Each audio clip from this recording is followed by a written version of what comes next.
téléspectateur yu ITV di leen nuyu di leen ziar am mbégte dellu si fii tey jii ñu am mbégte dalal docteur Youssou Bamar Gueye nekk médecin chef du service de prélèvement et de la distribution des produits sanguins ca CNTS di centre national de transfusion sanguine ñu fas yéene waxtaanee lépp lu jëm ci wàllum maye deret solo gi ndax tey jii moom mooy journée mondiale du donneur de sang ban taxawaay lañ ci war a mën a am ndax tamit deret am na ndax rupture am na wala amul stock bi ndax doy na loolu yëpp docteur solo gi tamit lan la docteur Youssou Bamar Gueye dina ko yaatal ci bile émission man lay dala jàmm ci plateau Kennu Askan Wi fii si ITV. maa ngi lay remercier El Hadj Malick ci dalal bi ñu dalal ci seen émission bu am solo bi Kennu Askan Wi. di kontaan ci invitation bi. alors Sénégal comme ni ñu koy waxee rek à l'instar de la communauté internationale Sénégal tamit di màggal tey bis bi nga xamante ni moom nañuy wax journée mondiale du donneur de sang lu tax d'abord. journée mondiale du donneur de sang. jërëjëf. mu tekki lan maa ngi nuyu ci sa téléspectateur yëpp ñuy seetaan. journée mondiale du donneur de sang comme ni ñu ko waxee ci tubaab. mooy bés bi nga xamante ne dañuy sargal képp ki nga xamante ne day maye deret. parce que nit koo xam ne dafa jóg këram ñëw dem ba ci centre de transfusion bi wala dem ba ci fi ñuy organiser don de sang mu jël deretam maye ko te laaju ci dërëm kenn forcé wu ko kenn xoqatalu ko kooku dafa jar di sargal. bu fekkente ne nit kooku nag daf koy def di ko defati tey ci suba par exemple gis nañ ñoo xamante ne maye nañ plus de 88 fois. ci ay góor ci ay jigéen ñu maye plus de 45 fois. xam nga ku mel noonu wax ko waaw góor daf ciy baax. loolu moo tax OMS at bu jot. 14 juin day bëgg nit pays membre yëpp di sargal maye ñi xamante dañuy maye deret. alors maye deret nekk lu am solo daa ñëw sax ci kanam tuuti ci nga xamante ni ki war a maye deret ak ki warul maye deret alors tey jii mën lan lañ mën a wax ci Sénégal ci tolluwaayu maye deret mbir mi dafa des ba tey walla des na. waaw Sénégal boo xoolee ci xayma bi ñuy xayma maye deret des na parce que OMS dafa def benn nattukaay. nattukaay boobu mooy norme bi dafa ne population bu nekk 10 pour 1000 yi dañu war a maye moo di boo jëlee junni nit yu nekk fukk yi war nañ maye deret Sénégal fi mu nekk nii mu ngi toll ci boo jëlee junni nit benn bi ak lu juróom benn yi ak lu tuuti ñooy maye deret donc xam nga loolu kon yegguñu fi ñu war a jëm. ci maye deret. très bien mais lu tax loolu lu tax sénégalais yi ñu bëri ñemewu ñu maye deret te des fois dañuy gis ñoo xamante ni seen situation seen wàllu wér-gu-yaram dañuy soxla ñu may leen deret mais fii am naam sax am na ñuy maye deret comme ni nga ko waxee léegi koo xamante ni maye na lu ëpp 88 fois ñeneen ñi tamit lu ëpp ay ñeent fukk di dem ak yeneen chiffre yu ni mel. lu tax ba léegi nii Sénégal ñu bëri di traîner di hésiter am xel ñaar ngir maye deret. waaw loolu boo ko xoolee dina nekk facteur yu bëri yoo xam ne moo koy expliquer ñoo ko mën a expliquer. li si njëkk mooy suñu société nu mu demee ñi si bëri amuñu culture boobu. amuñu tàmm boobu boo demee si dëkku tubaab yi par exemple bu OMS ne 10 dons pour 1000 fukki nit yu nekk dinañ maye si junni nit yi. ñoom dinañ dem ba fanweer ak lu topp dinañ maye donc ñun su amaguñu culture bi boobu benn la beneen bi mooy communication bi ci war tamit amaguñu moyen pour def ko. communication bi des na trop ba dem ba ci village bi gën a reculé. les coins les plus reculés fekki fa nit yi non seulement communiquer mais aussi may leen opportunité ñu def don de sang parce que tamit boo xoolee suñu dëkk yi comme bi demeewul noonu ku centre de boo jëlee dëkk bu mag bu mel ni Dakar.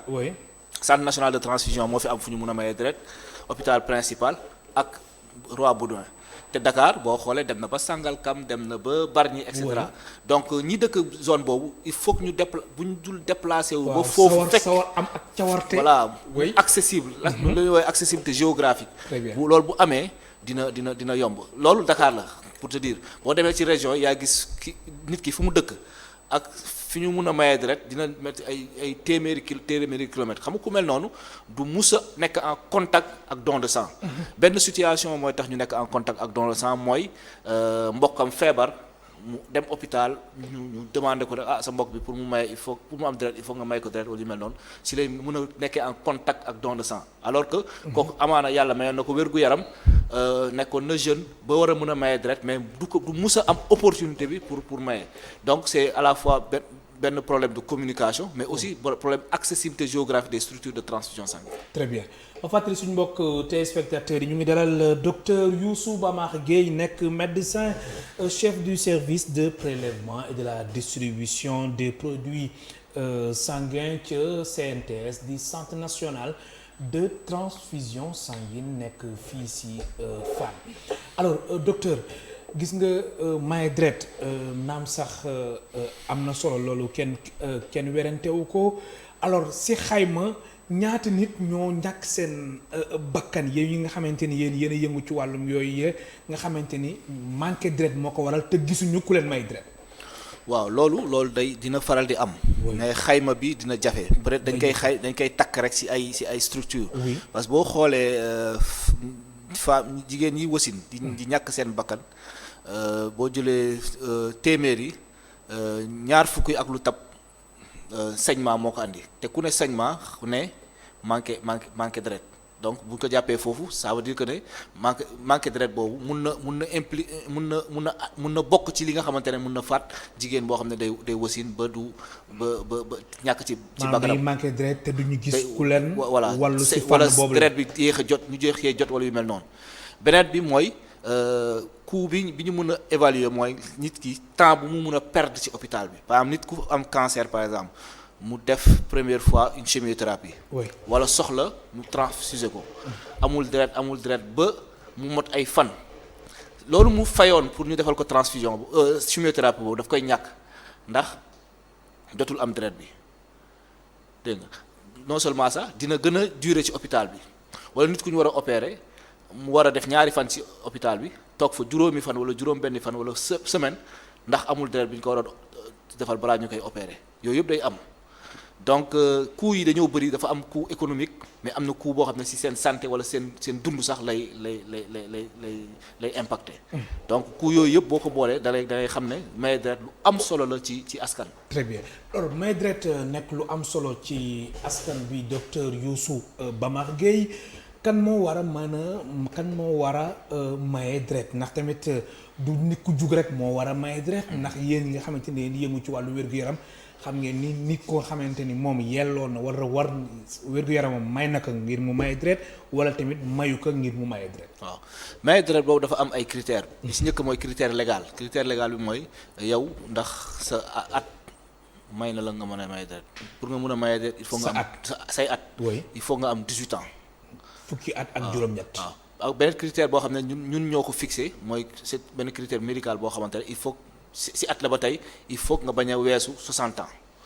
ñaar yooyu mooy benn. maanaam daal de 18 à 60 ans à 60 ans. très bien beneen bi mooy yow kii maye deret il faut nga wér il faut nga nekk am ku wér am wér en bonne santé te loolu ñun ñoo koy toppatoo parce que ñun boo ñëwee si ñun di maye deret dañ lay seet docteur da lay seet xool ndax maye deret bi nga nar a def du la lor. mais évaluer aussi tamit xool càmbar xool ndax yow ñi ngay dundee sa dundin say comportement est-ce que boo mayee deret doo lor ki ngay may deret bi dégg nga loolu moom mooy première étape pour nit mën a may deret donc balaa ñuy def dara loolu mooy sélection médicale day assurer la sécurité du donneur ak assurer la sécurité du receveur. ñaari ponk yooyu buñ ko kiiwee ba pare ñu door a jàll ci maye deret bi nag. ngeen jàll ci maye deret bi. nit ko bu mayee deret nag deret boobu dañ koy jël saytu ko. très bien xool ci ay feebar xool ndax deret boobu dinañ ko mën a jox keneen. alors loolu dafay jël temps wala traitement boobu saytu boobu nga xamante ni moom ngeen di saytu deret bi laataa ngeen koy distribuer. dina jël temps du jël temps parce que ça dépend ci degré d'urgence bi parce que. bu fekkente ne fii le centre national de transfusion sanguine ñun le lendemain rek résultat yooyu war na mën a génn. le lendemain boo mayee deret tey le lendemain war nañu mais fekkente ne dafa amoon stock ay dons yu bëri yu tegloo woon mën na jël 4 ba 5 jours peut-être mais en principe ay analyses yu laboratoire la te ay machines yu robuste la ñu am donc boo mayee le lendemain wala surlendemain war nga mën a jot mais boobu si boobu la jamono ki nga xamante ni moom yaramam dafa sutante dafay toog di xaar. déedéet. voilà xam nga toujours day am stock day am stock day am mais stock. des fois aussi rupture day am. Rupture pénurie day am. pénurie day am rupture Oui. day am mais yooyu si ay situation la situation bu mel ni weeru koor. weeru koor weeru koor ñun boo xoolee weeru koor ca cat ba la ñuy am ay difficultés. moo tax boo foo xoolee ñetti fan buy waaj a jeex dernière semaine bi wala 3-4 derniers jours yi dina am situation tendue. parce que avant koor gi dañuy fexe def le maximum de collecte. xam nga poche de sang bi ñuy prélever fanweeri fan ak juróom kese la am pour périmer. fanweeri fan ak juróom rek lañ ko mën a denc su weesoo fanweeri fan ak juróom dootu ci ko mën a utiliser. donc ci weeru koor bi te weeru koor fanweeri fan la daanaka. oui balaa ñuy dugg ci koor gi la ñuy fexe am stock bu bëri. ngeen am le maximum. voilà bu ñu demee ba ci diggu koor gi dem fu mel ni Bango ci militaire yi am fa dara tamit xam ne dañuy mën a compléter suñu weeru koor dégg nga mais bu koor gi demee bay jeex wala première semaine koor gi ñu sant sekk par exemple ñoom dañ naan man daw ci koor laa jóge du ma maye deret donc ñooñu dañuy bu boobaa première semaine koor gi dina xaw a tendu dina difficile. ba ñi nga xam ne dañuy soxla deret à temps duñ ko am loolu benn situation la beneen situation mooy. période bi wër tabaski ren mën nañu béyee daal ndax depuis koor gi jeex ñu ngi am ay collecte yu bëri mais période bi wër tabaski en général dañ ci doon am ay difficultés période de vacances itam buy taw wala yu mel noonu. dañuy am difficulté moo tax ñun dañuy bëgg ren stratégie bu ñu jël mooy dañu bëgg entreprise yi période boobu ñu gën a organiser ay dons de sang parce que ñoom en général seen cadre day baax. maanaam entreprise yi di organiser ci période employé yi. voilà ñu leen di ndax bu boobaa ndax période boobu voilà ndax période boobu étudiants yi ñooy suñu principaux donneurs de sang yi étudiants yi pratiquement soo jëlee téeméeri donneurs yooyu gis ñaar fukk ak juróomi ay étudiants lañu. ah bon donc étudiants yi bu ñu demee vacances. ñu si bëri ngeen seen cible ngeen sóoraale su baax étudiants yi. parce que ay jeunes lañ te dañoo jàng xam nga ni jàng ñoom tamit dañoo gën a fonk may deret moo tax ñooñu tamit parce que message bi ci foofu la njëkkee parce que may deret boo xoolee du yëfu ci tubaab yi lañ ko jëlee donc ñoom seen niveau intellectuel prouvé na que ne may deret ñoom ñoo si gën a sensible. très bien. n'est-ce pas te ay jeunes lañu am surtout le fait l'aspect jeune dañoo nekk ay jeunes jeune boobu ñu nekk moo tax chaque jour pratiquement centre boo ñëwee di nga gis benn étudiant wala ñaar yu ñëw may dara. très bien alors des fois da ngay gis ci réseaux sociaux yi lu si mel ni ñoom Facebook ñoom WhatsApp Instagram am ñu def seen ay publication naan diw dafa nekk ci urgence dafa soxla ñu may ko deret wax tamit groupe bi nga xamante ni groupe sanguin mais dafa mel ni dafa am ay groupe yoo xamante ni dafa raar maanaam ñoom su leen di wut seen deret ñoom pour ngeen am ko day jafe-jafe loolu mën nga confirmer li ni mel. waaw balaa may confirmer loolu li ma bëgg a wax mooy. oui information yooyu ñu joxe parfois ci réseaux sociaux yi. yu si bëri mun na nekk information yu vrai mais man par exemple su ma si jotee. oui daf may jaral ma woo hôpital bi. xool ndax situation boobu am na réellement. parce que ñu si bëri dañ leen wax non am na ku soxla deret rek est-ce que parfois malade bi sax mun na jot deret bi si diggante bi te ñoom duñ ko yëg ñuy continuer di véhiculer même information bi. est-ce que loolu day am. am na ay groupes yoo xam ne pour revenir sur sa question am na ay groupes yoo xam ne dafa rare surtout négatif yi. yi nga xam ne ay groupes négatifs yooyu dafa rare non seulement dafa rare. mais analyse bi ñu koy def pour obtenir ko. mooy gën a jël temps. moo tax tey ku yow soo nekkee positif man ma nekk négatif groupe négatif pour su ma jotee sama résultat léegi yow mun nga toog ba suba door jot sa résultat parce que dañuy def analyse yu gën a poussé pour confirmer que ne négatif la loolu moo tax parfois. ñi am groupe rare yooyu te négatif dafa rare ci Sénégal. dafa rare pourcentage bu faible la ci sunu dëkk yi résultat positif yaa gën a bëri. donc ñooñu en général pénurie mun na bañ a am. mais groupe boobu à l'instant ñu bañ ko am. mais ñun am nañu registre boo xamante ne donneurs yi nga xamante ne groupe yooyu la mun nañ leen woo. très bien alors ban danger moo nekk ci ki nga xamante ni moom xamul groupe sanguin om ndax am na ci ñoo xamante ni xam nañ ko mais am na ci ñoo xamante ni xamuñu ko. ban danger moo si nekk. waaw danger bi kii day yeewu nii nekk si ay activité am di kërti di kii mais xamul sax moom ban groupe sanguin la bokk. waaw xam sa groupe sanguin lu am solo la. oui am sa groupe sanguin lu am solo. du ma ne danger la ñàkk ko xam mais parce que en transfusion munoo transfuser nit ne ñëw na wax na ma ne lii mooy groupe sanguin moom parce que c'est très risqué balaa ngay transfuser kenn ci transfusion da nga ko war a reprendre groupe bi ba mu wóor na le groupe sanguin boobu. donc nit ki xam ne xam groupe sanguin am baax na mais am na avantage pour su fekkee dafa war a dem maye deret su déggee ne am na pénurie am na ku soxla tel groupe sanguin ok mais su fekkente ne pour moom la en matière de transfusion la ñuy wax dina jox nit ki information médecin yi information mais médecins yi waruñu si reposer wu pour may ko ci deret dañ koy il faut ñu gëstu ko ba mu gën a wóor.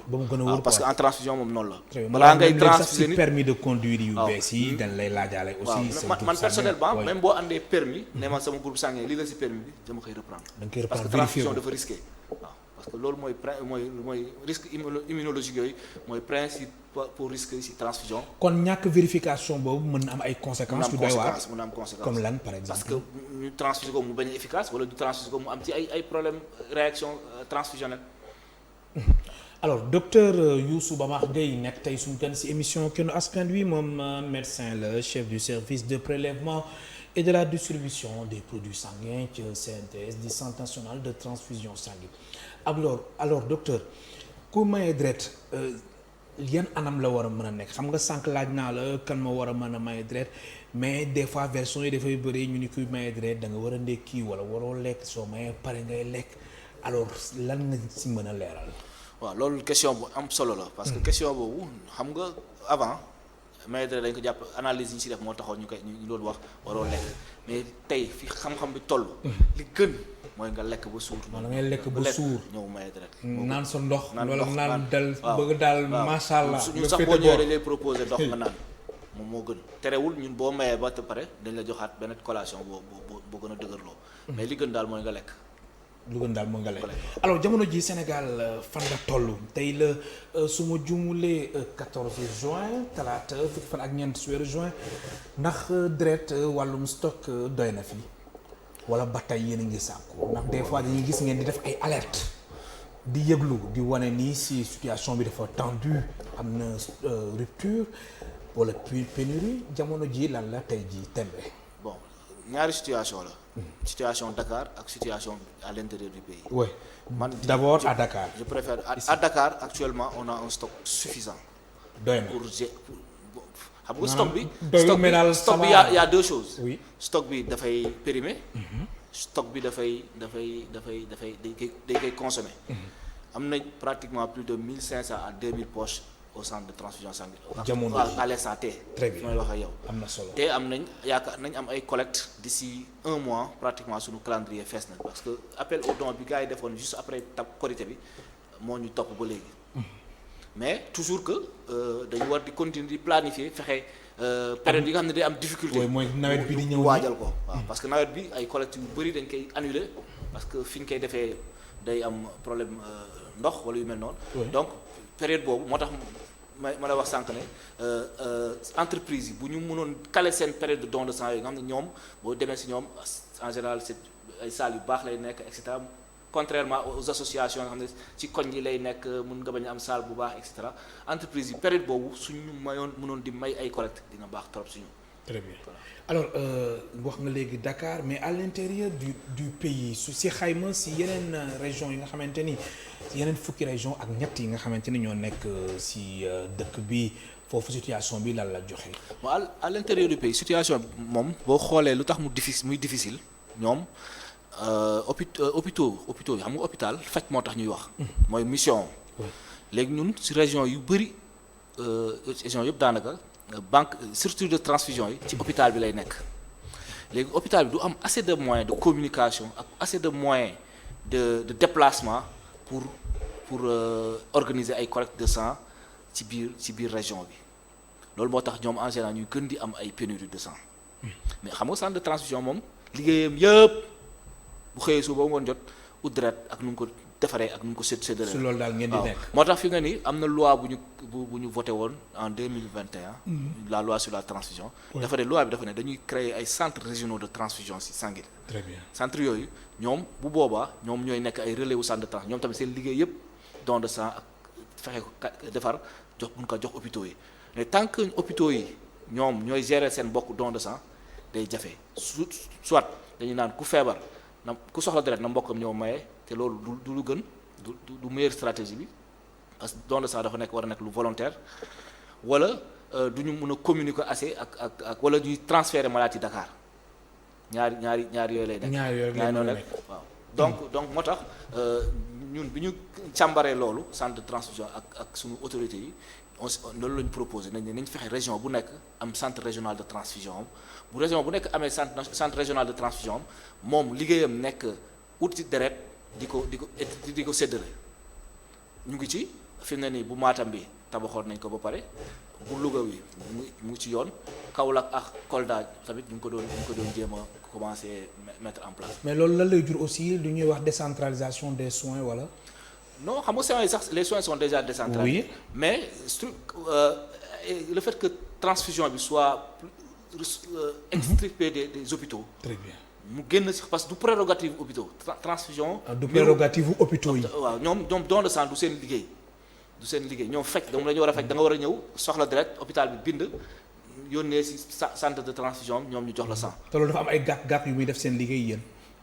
waaw day tax ñoom ni ñu war a communiquer par exemple région yi ni ñu war a communiquer ak ni ñu war a doole bi ñu war a am pour def collecte imaginez hôpital bi am benn ambulance wala ñaari ambulance te wala benn oto wala ñaari oto benn oto bi ñu jël ko yóbbu ko don de sang du seen liggéey alors que ñun suñu oto yëpp mun na dem defi don de sang est-ce que loolu oto la peut-être yeneen moyen don de sang dafa cher. Réactif yi poche yi collation bi ngay jox donneur loolu hôpital antanu ko.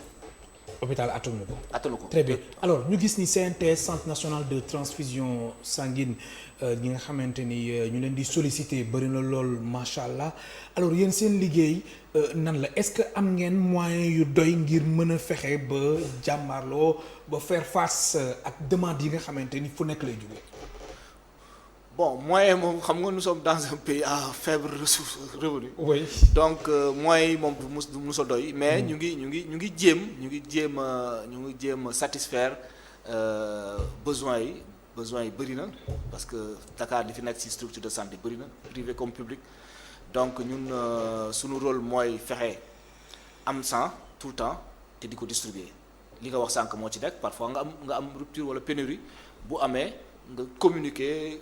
jaar par les médias réseaux sociaux jaar par les médias conventionnels fexe nit yi ñëwaat mobiliser waat pour ñëw maye si deret mais loolu yëpp moyen la laaj parce que communication moyen la laaj déplacement wu dem ci population yi pour kii daa laaj ay moyens qualification don de sang bi mooy test yi analyse yi nga war a def moyen la laaj et cetera donc moyens yi doyul di gën a ut moyen ay partenaires surtout ay partenaires parce que fi nga ni santé bi moi li ma gis mooy les entreprises les RSE la responsabilité sociétale d'entreprise dañu war a ñëw jàpp ci santé bi parce que santé daf ko soxla santé bi parce que yow santé bi da ngeen soxla RSE responsabilité sociétale d'entreprise très important am na société yu ko commencé mais bu gënoon am surtout en matière de transfusion ñun soxla nañ ko trop parce que état mënul def lépp donc ñun suñu amoon ay entreprises yu ñëw xool parce que am nañ plan stratégique xool lu ñu mën a jàppal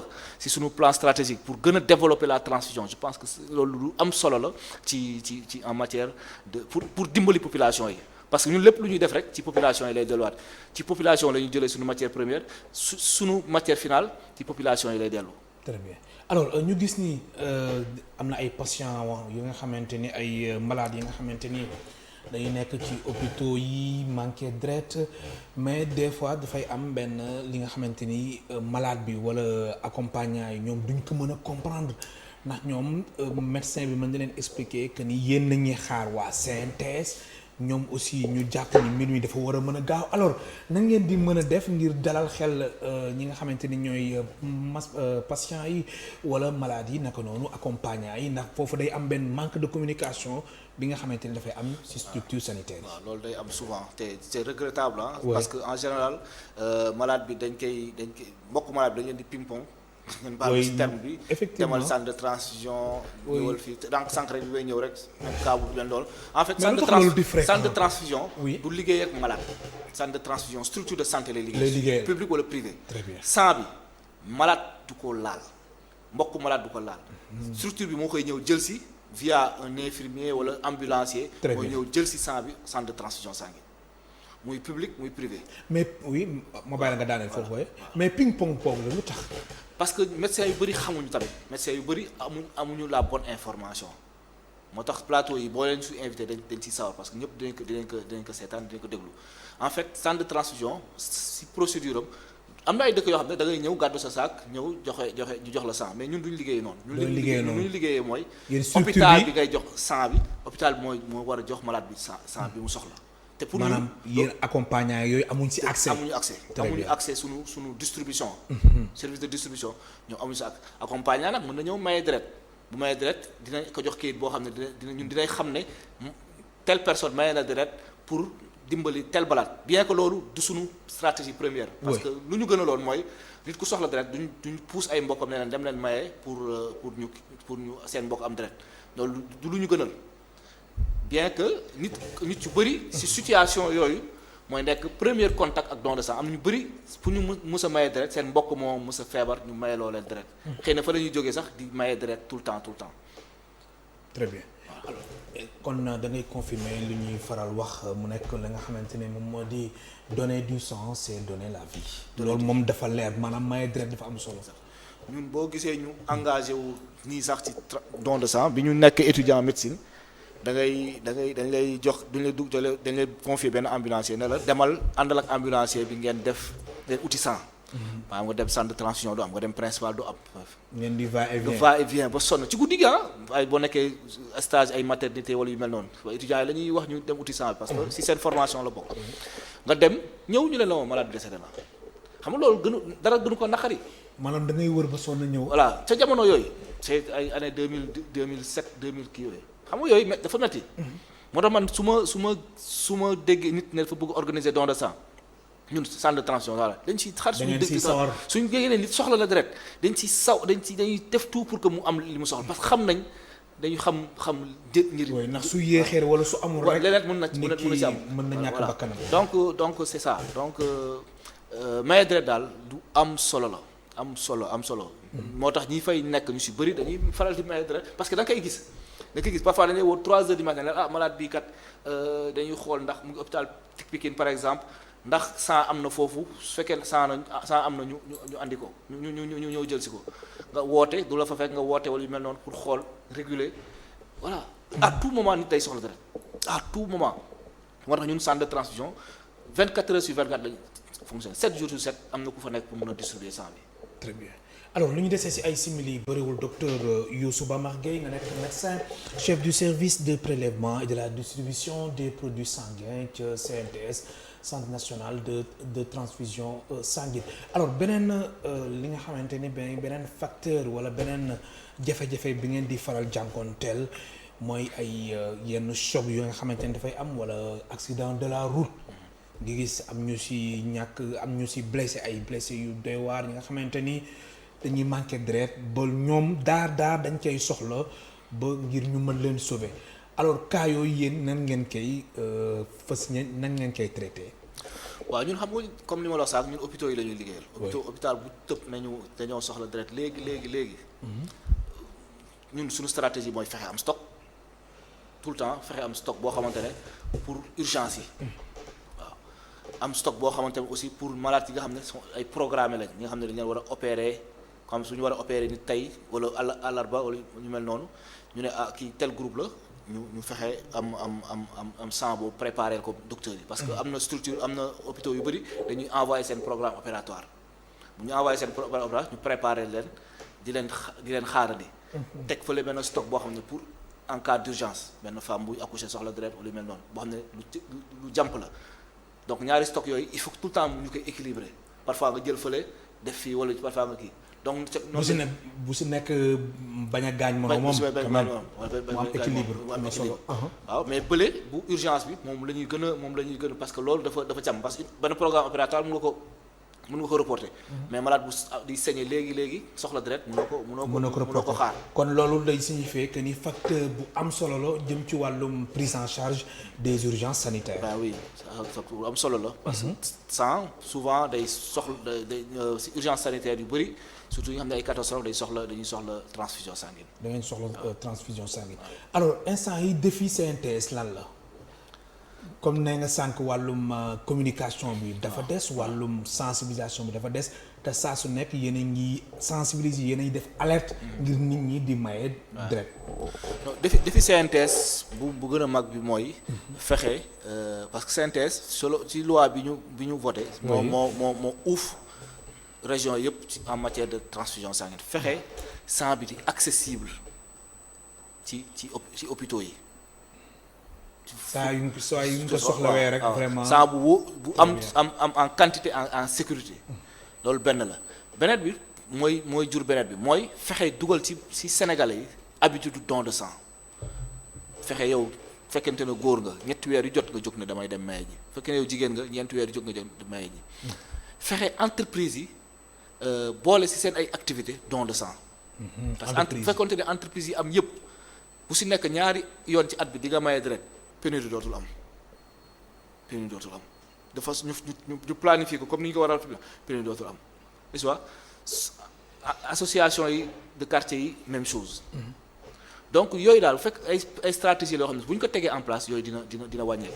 beneen bi mooy moyen communication médias yi comme yéen def ni invité ñu ñëw wax ak Sénégalais yi ñu dégg n'est-ce pas jàppale ñu ci communication bi. très bien beneen bi mooy entreprise yi ci seen RSE ñu fexe am benn pàcc bu ñu jox santé mais particulièrement transfusion sanguine xool seen ay besoins ñu jàpp ci. parce que état bi. franchement at yi ñu mujj nii def na ay efforts yu bari ci transfusion. am na solo alors kii maye deret wala nit ki nga xamante ne dafay faral maye deret kooku lan la war a mën a moytu. bon kii maye deret li ci gën a am solo mooy mu am un comportement bu responsable loolu moom c'est important parce que booy maye deret rek. yow sa deret nit soxla na ko parce que boo maye deret tey amoo benn feebar. da war a fexe feebar yi nga xamante ne dañ koy wàllante.